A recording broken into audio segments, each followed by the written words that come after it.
Kas yra laimingas? Kas nori dar daugiau laimės? Kokie kopšas. Noras būti turtingu, noras būti laimingu, tai nėra blogai.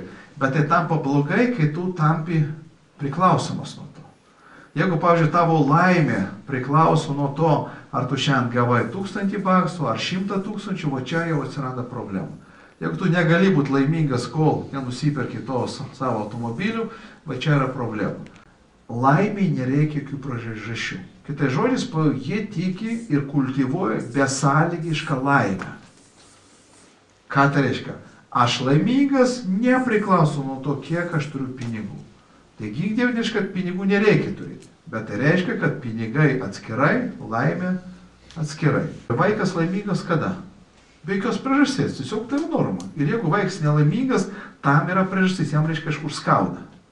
Pašalinti tą skausmą, vaikas ką? Pradeda vėl šypsotis. Tai sakau, tai reikia nusistatyti tikslus, ar ne? Atspėkit, ką jis man pasakė. Ir taip, ir ne. Sakau, kaip? Nusistatai savo tikslą ir paleidai jį. Tai pinigai reikalingi, ar ne? Ir taip, ir ne. Užsidirb juos ir paleisk.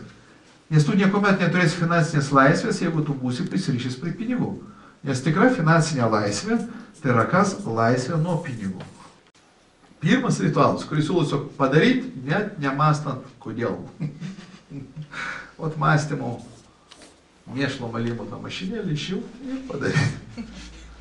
Ot ryte atsibudai, dar galva tuščia, dar neprasidėjo mėšlo malimo mašinėlės darbas. Gulėdamas lovyti, ką reikia padaryti? Padėkoti.